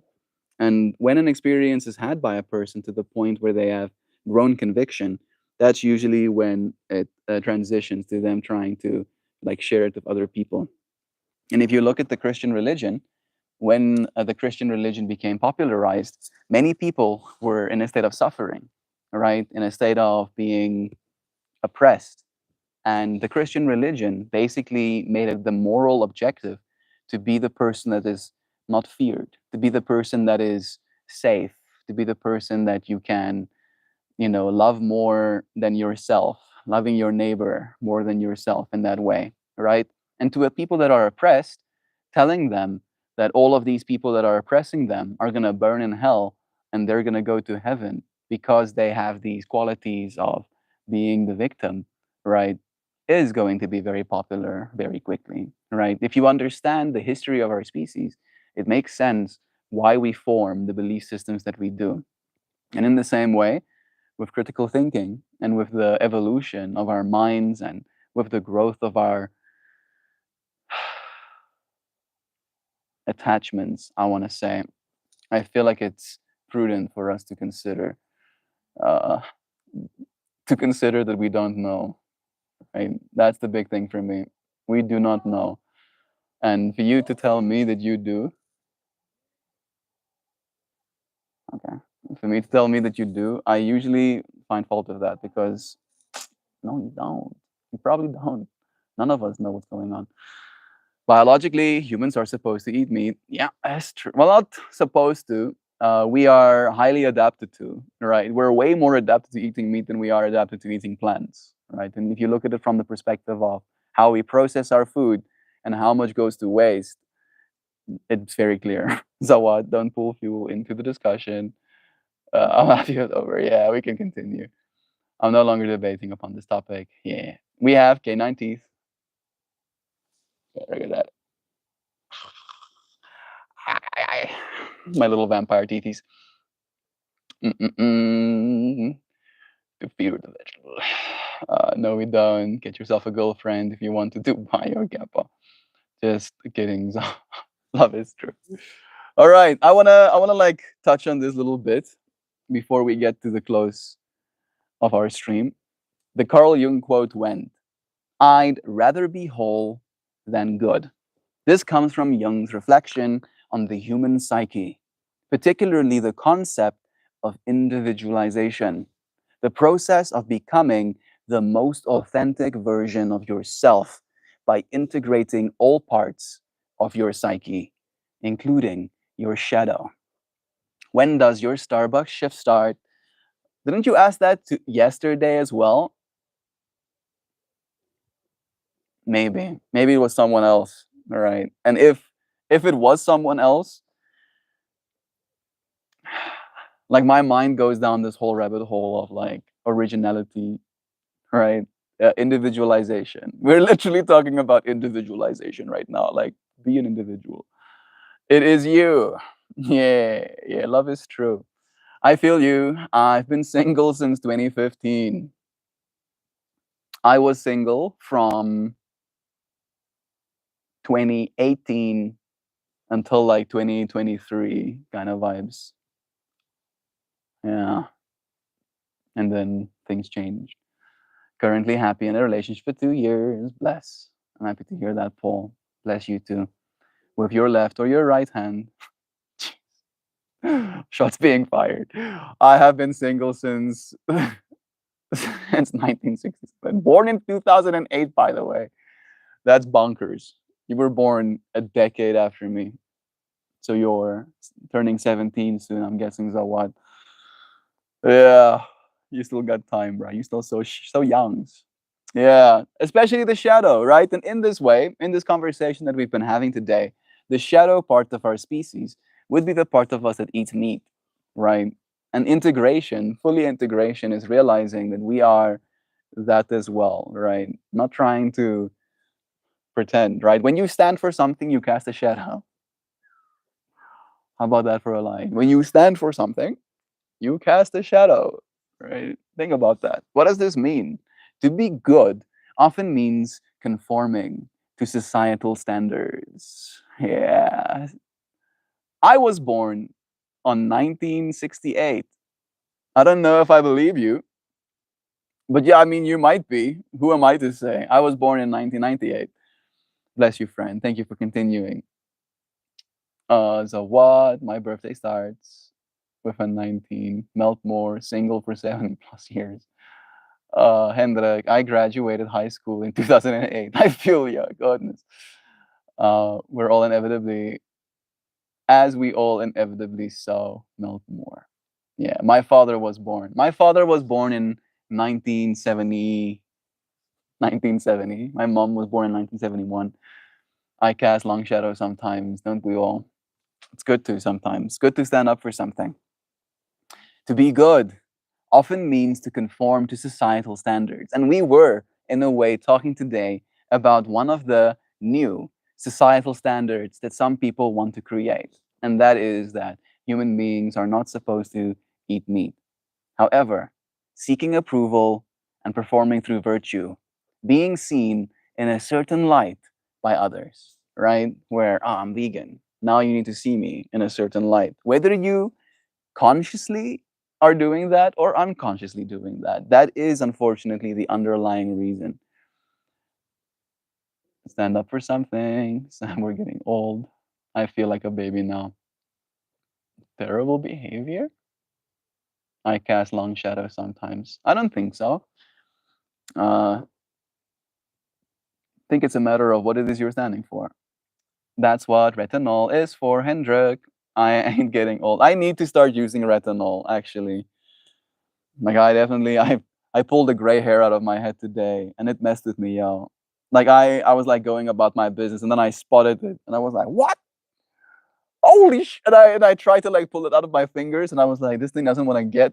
And then I went to the bathroom and I like plucked it out of a pair of tweezers and I'm like, this fucking help me. I'm scared of talking to girls.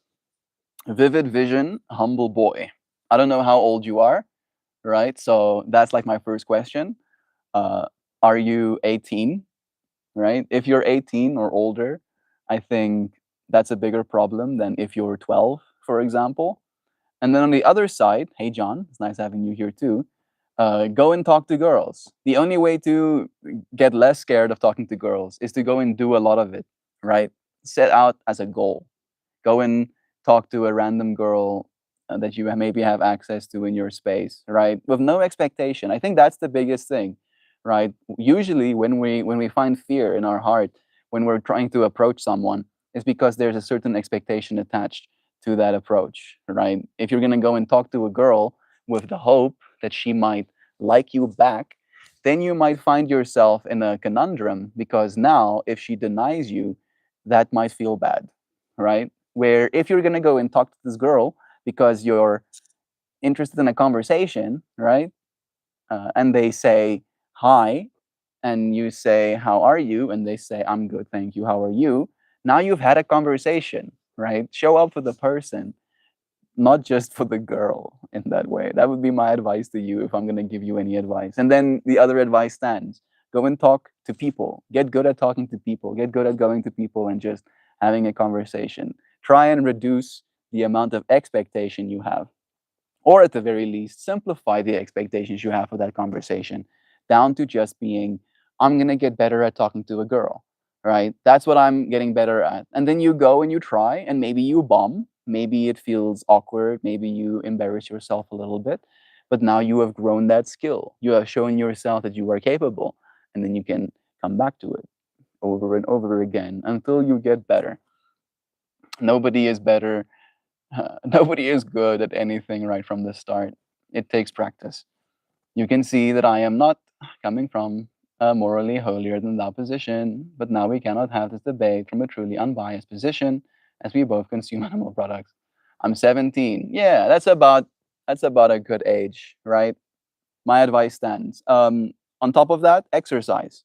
Do exercise, right? Exercise is not just about having big muscle, right? It's not just about not being overweight. Exercise is you showing yourself that you are capable of something, right? You are capable of having that dedication, having that conviction, having that willingness to show up. And that brings this almost like underlying social confidence into your being that you cannot buy, you cannot bargain with. Exercise and practice. That would be my advice to you. You got this, friend. I'm going to be 12 in December. Jeeps. I was 12 15 years ago. The year was 2010. Can't remember much of that part of my life, to be completely honest. I was trying to pull like one little wisdom's retinol, huh? That's how you still look so good, Sam. I figured something was up. Your profile picture looked like you were born in 2008, not graduated. Yeah, retinol is basically a kind of like irritant, I think, that you put on your skin, and then that irritation basically stimulates new growth, so your skin stays younger. I didn't ask my viewers how old they are. You started telling me.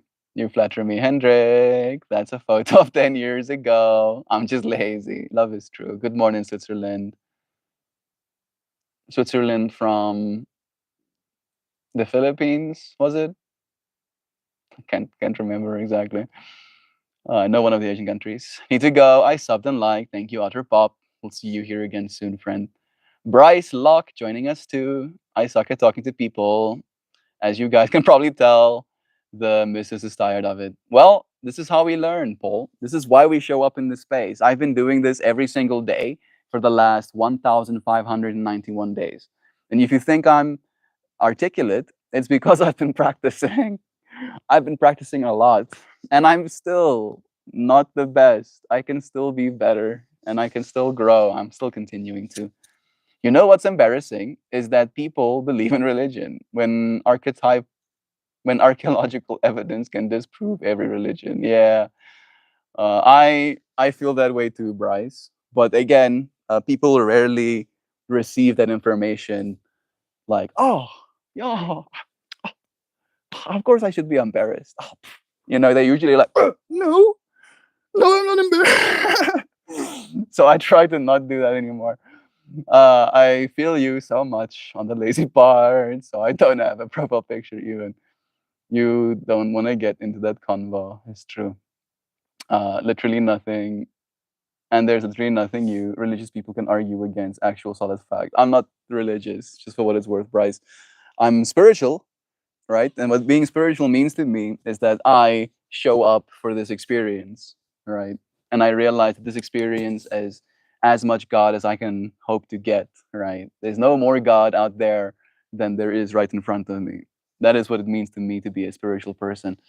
And that's kind of the relationship I have with, the whole religiosity, the whole God fractal. Bro, our nine maths are worst. I cannot even understand. Yeah, I also like. I literally had this intrinsic feeling, unknown, that the math is wrong. Right? I did have real math in high school, but I felt it was wrong. I felt like they don't know what they're talking about. I had this sense of like, this is not right. Like there was, it felt to me like there was something more underlying that I couldn't access with my human mind, and it caused me to find like very little value in the actual method was being taught to me. I subscribed. I subscribed to your channel because you made me feel better, bro. Oh, Vivid. That is so good to hear. Thank you for subscribing. Thank you for letting me know that I made you feel better. That's what this space is for. We show up to help one another in any way that we can. Facts will always trump over faith. That's why it's called fact. Yeah, it's true. I have been single since 2017. Bless you, friend. I'm sure you're gonna grow more capable. If you're 17 now, that means you were 10 when you were in a relationship. Yeah, that's also a little bit. Have you read the Quran since yesterday? No testing. No, I haven't. I have and still am reading the Quran. There we go. May Allah guide you. Thank you. Inshallah, willkommen ana meshi Muslim. Melt more reason as you came, and you will go. I wish my father was just like you to encourage me to do something better, but you did. I love you, man. Yeah, I have daddy issues too, Vivid, for what it's worth, friend. Me and my dad's relationship is also not perfect. I also wish that my dad would be more encouraging of me, more supportive of my journey, and more willing to see that I'm trying my best, right? And as a result of not necessarily receiving that from my dad, I try and show up in that way for other people as well. You deserve love, dear friend. What I notice about the Quran is how lyrical it is, especially compared to other religious texts. I thoroughly enjoyed it. I actually like to speak in a kind of musical, lyrical kind of, way as well. So I probably would enjoy it as well. Or can just check the live streamer, Ice Cream Man, because I think he's stuck in a loop of brain rot, cursed content. I don't know what that means. Live streamer, Ice Cream Man. I'm confused. I really learn Arabic and I can actually read it. That's pretty cool. The Quran is the last message to humanity, preserved 100%. It touches the soul even without knowing the meaning. May Allah guide you in this life and the next. Bless. Thank you for your love, dear friend. Not only lyrical, but also so much more logical than the other religious books, to be honest.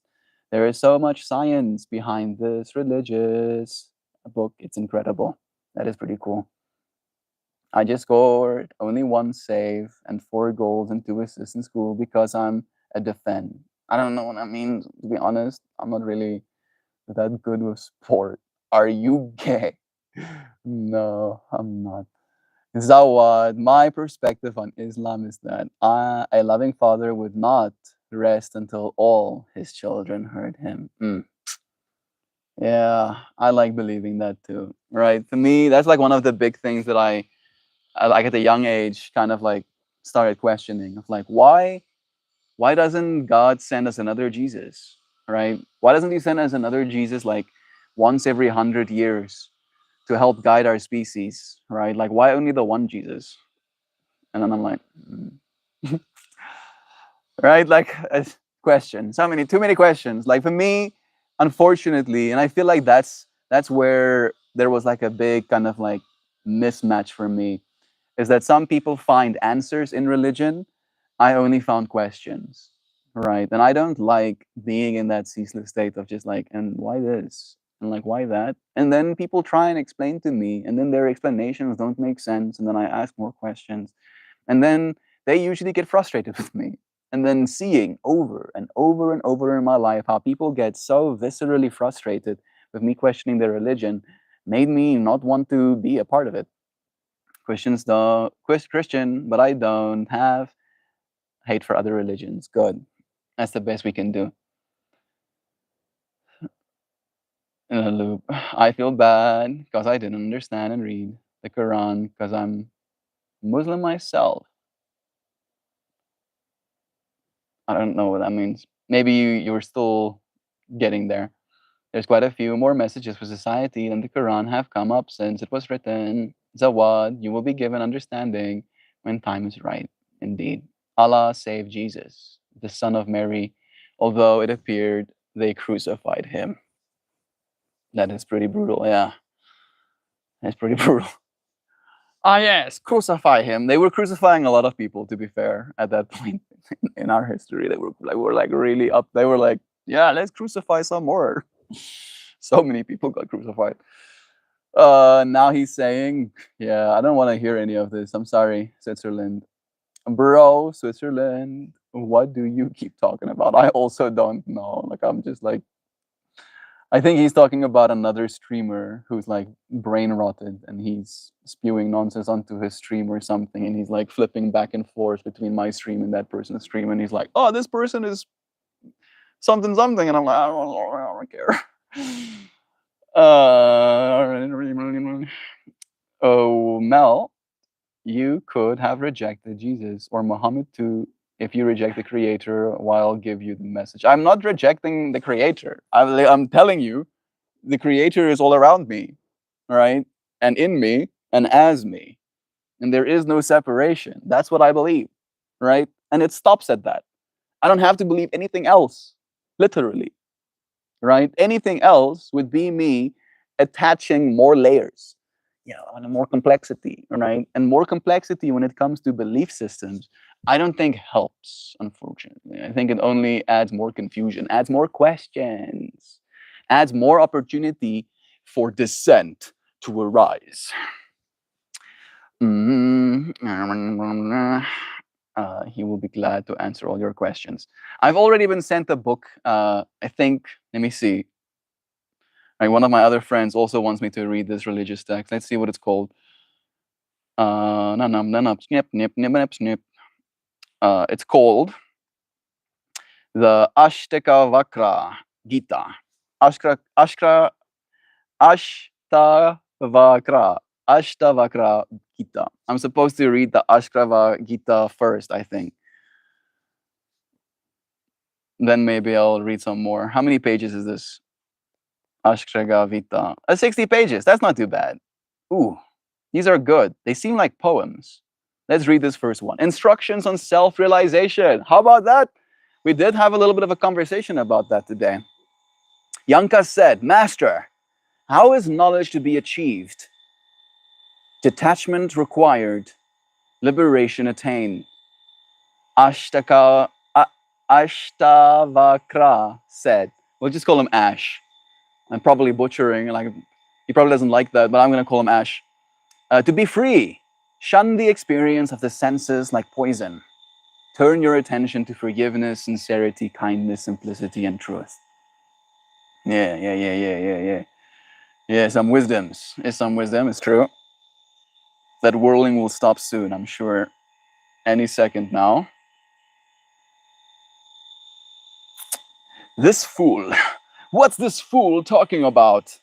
You know, it's interesting you call me a fool. I had this, weirdly enough, today's stream topic was inspired by that as a compliment, right? Embracing that part of us that is the fool and realizing that that is the true wisdom. So you seeing me so clearly is such a good compliment. I appreciate it. I'm seeking truth in the form of irrefutable fact for morality. Belief in a creator doesn't inherently make you a better person. Also true. No, the creator of the iPhone is not in the iPhone, meaning the creator is above the creation. I know you believe that. I don't. And you cannot, no matter what, convince me otherwise. Right? People have tried. I'm 27 years old, bro. People have tried for decades at this point to convince me otherwise. All of them have failed. Every single one of them have failed. Right? You cannot tell me God isn't here with us. Right? You cannot, because you don't know. I don't know, right? But it is an experiential thing where I feel held, I feel loved by the infinite. Here I am,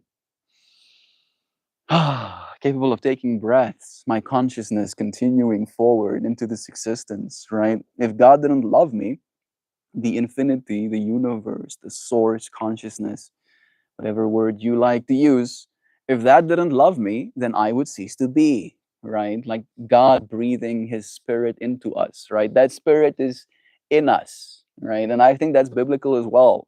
That doesn't go away. And if it went away, then we would cease to exist, right? So, in that way, love is true, and there is no separation. There is no separation whatsoever.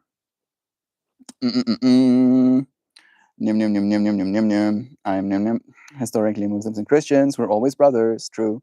He's trying to embrace spirituality, but he's wearing a smartwatch. Yeah. And it's telling me that my heart rate is at 88 BPM and that I have taken 6,600 steps today. Yeah. It gives me useful information. Tells me that it's 20 minutes to 6. You know, look at all of those instances of information that I couldn't have extracted if I didn't have this smartwatch on my arm, right? Sure, it doesn't necessarily help my spiritual journey to know how many steps I've taken or how fast my heart is beating or what the time is, but it also doesn't take away from my spiritual experience, does it, Hawkeye? That's actually an argument that those who are religious can never be more virtuous than an atheist. This is due to your good acts that can be viewed as reciprocal altruism, a byproduct of mutualism, where goodness for no purpose is truly virtuous. Yeah, also true. Bro, in the Bible, there did not even said that someone saved Jesus, or I think I did not read, but in Bible, I did not even heard about it.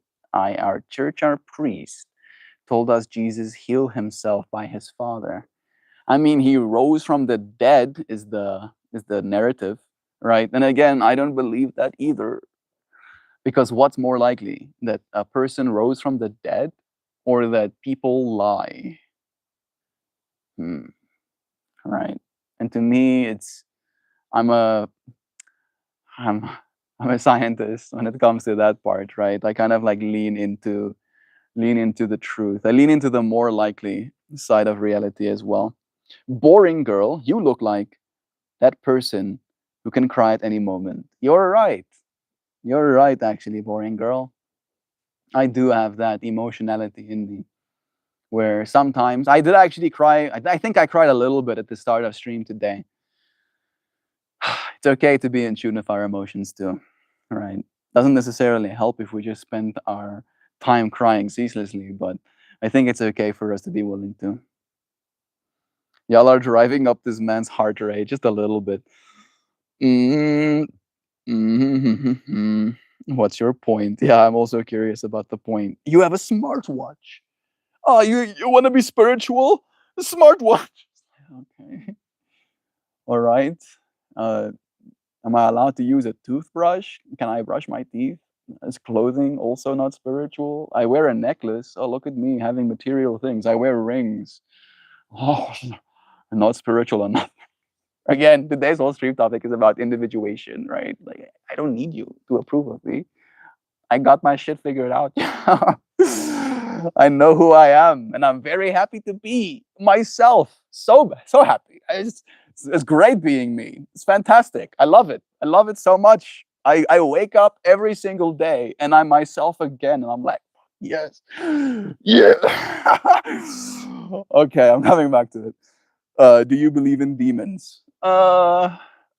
I believe that there is a spectrum to consciousness. Yeah, and I think that there probably does exist multiple different dimensions in that way too. Where in the lower dimensions, demons could exist. Sure. Mm. You were the subject of benevolence. Oh, I like that. That's nice. You can reduce all theist good as reciprocal altruism in the form of good act for eternal life. Yeah.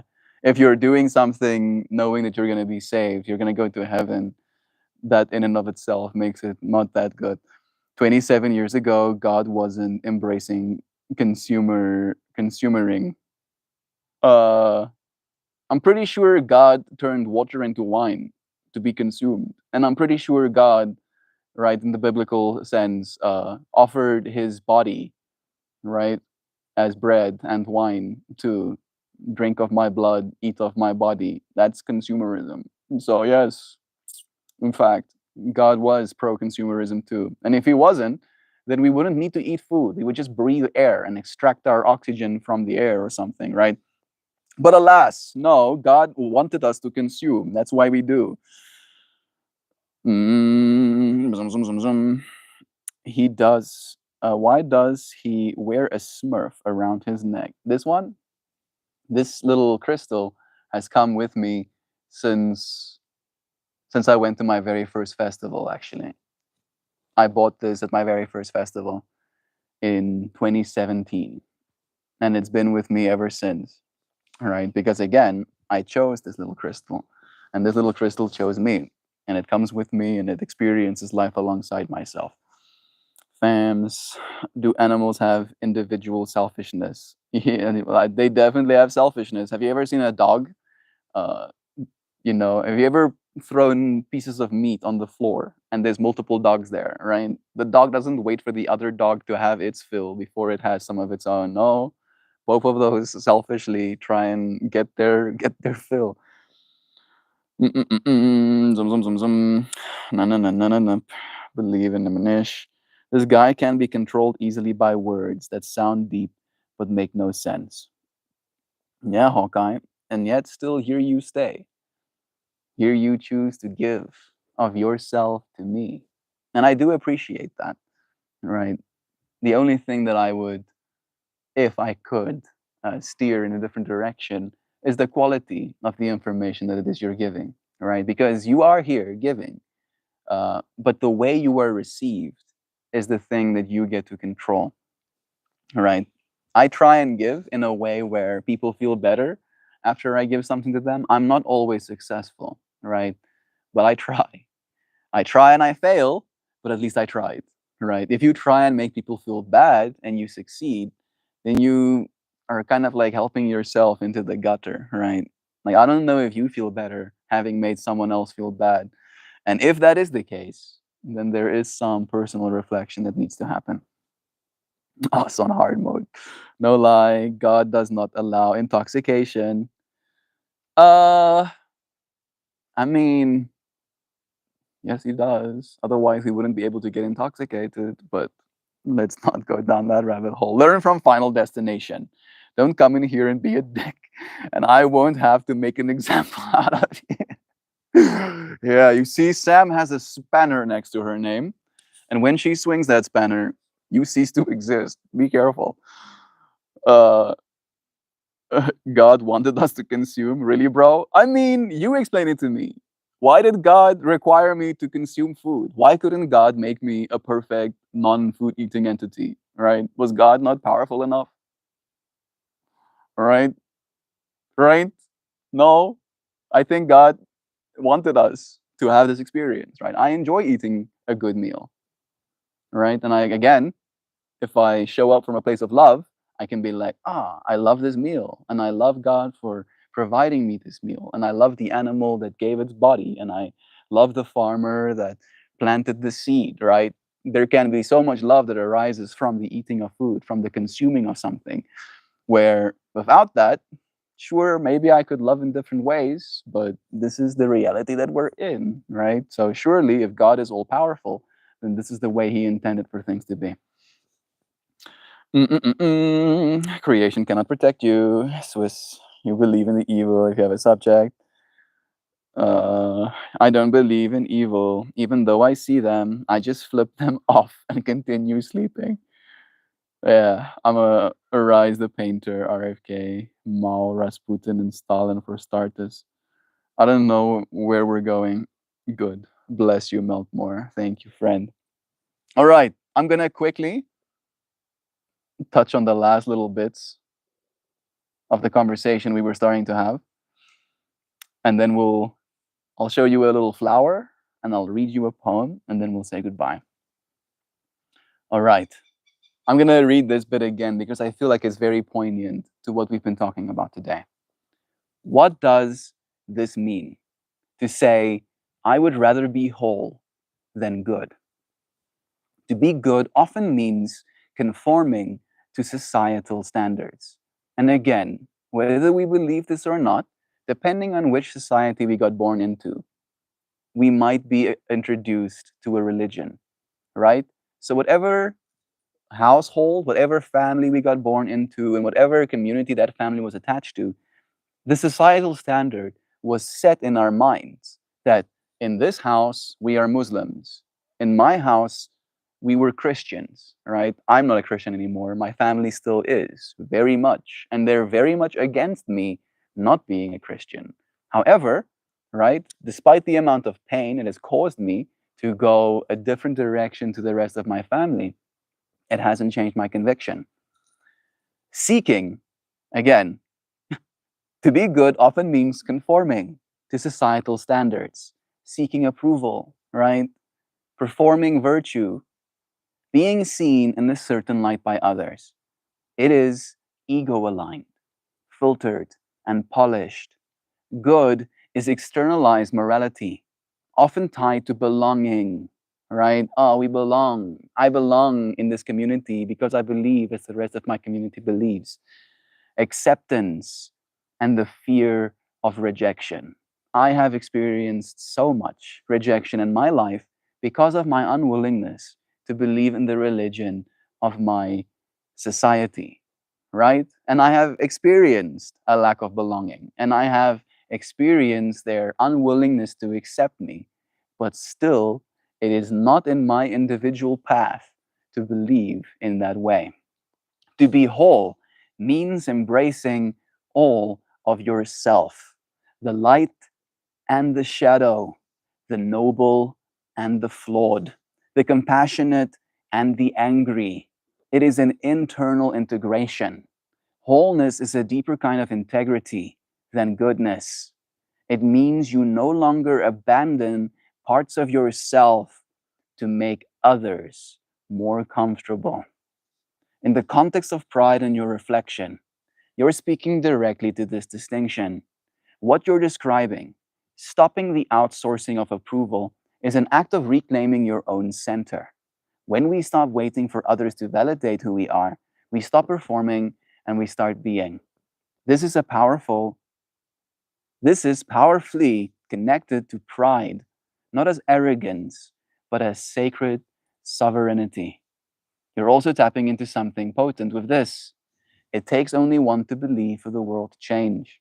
That's the root of individualization's impact on the collective. When even one person becomes whole, not good, they become a mirror of what's possible for everyone else. Not a perfection, but a permission. You're not alone in this feeling. Many people are at the edge of realizing that their deepest peace won't come from being good enough in someone else's eyes, but from being whole in their own. It's a radical act of self love. Yeah, that's it. That's it. It is a willingness to show up, right, beyond what my society wants from me, because that is the easy path, right? If I just kind of went with the flow, even if I didn't believe it, even if I just pretended, right, to believe in what my family believes in, I would have gotten along significantly better with them. But that wouldn't be the authentic version of me, would it? You're 27 and you have a lot to learn before preaching about God. Go and reflect on what your personal beliefs are versus God's beliefs. Yeah, Hawkeye, I've been showing up since I was 22 in this space, right? And I've been talking about God since. I've probably discussed this topic more than you, right? I don't know how old you are, but I'm willing to say that. And if you don't believe me, I have video evidence, right? Check this out. Here is my channel, and here is my content, and here, there we go. Right? Day after day, after day after day, after days after days after days, 1,591 times over, I have shown up and I've had these conversations, right? Like you have to realize that at some point, a certain conviction is reached within the heart of the speaker, where it's not just a matter of belief, but it is a matter of conviction. We're going for world invasion. Why is it so dark? Because it's dark. The sun has set. Hawkeye, maybe it's time for you to find someone else to spend your time. He's free to talk about his opinions. It's true. Kicking me out now, huh? You're not being kicked out. You're still here, aren't you, Hawkeye? Well, that's not impressive. Okay. What have you done? You know, let's compare. If you want to compare, right? Because you did say you're 27 and have a lot to learn about. You have a lot to learn before preaching about God. So in that way, you're saying because you're 27 and you haven't learned enough, you cannot talk about God. Which means that you probably are older and you have learned more than me, which means that you have some sort of authority, right? I have been here. I have had these conversations thousands of times, thousands of times, right? And not only have I had these conversations, but they have been encoded into the internet, right? I have video evidence. You can go and click on one of those streams and you can go and listen to me. You can go and listen to the version of me that started doing these streams 1,000 days ago. And you'll find that there is synchronicity in the things I'm saying right now as well. All right. That to me is way more important as a state of truth than anything else. Meyer, what grounds you tell me to knock off? Uh, what you dislike about me? You're not adding any value, is the thing, Hawkeye. Right? We try and add value to each other's lives in this space. You are only being reductionist, right? Victimizing. Gosh, you make no sense, right? Instead of telling me I make no sense, help me, right? Tell me something that is of sense, right? That's all we're asking. God loves you, fam. God loves you too. Kicking me out, huh? That's victimizing. No one's kicking you out. I'm suggesting this isn't the place for you. Yeah, probably isn't, Hawkeye, and that's fine, right? There are so many people on the internet that will happily echo what it is you believe, right? I'm just not one of those people.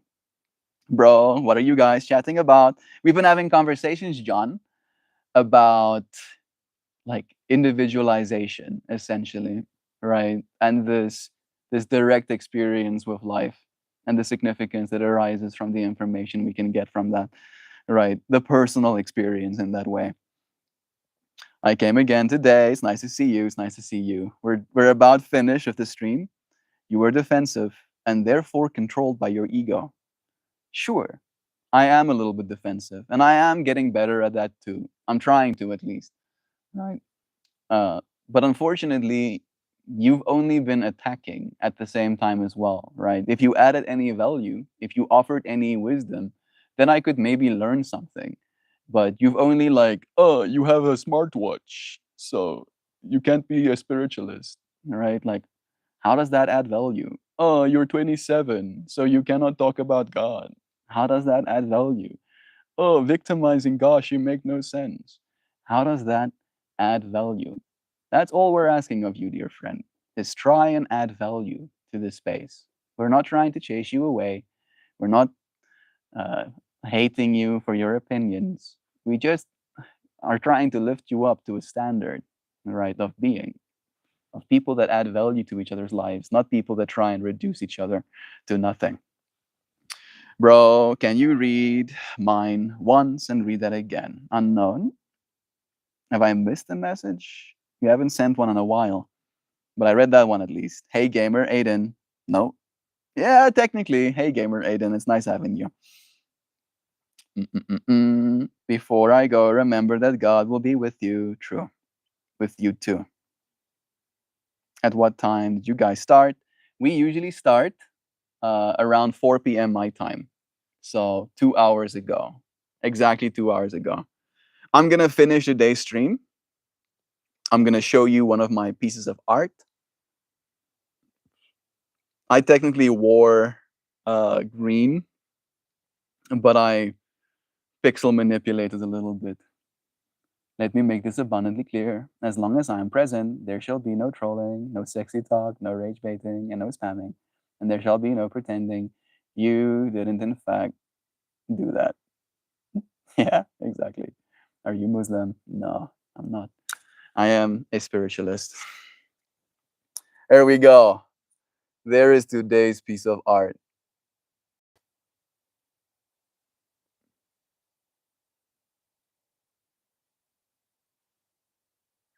You like that? I'm happy, Aiden.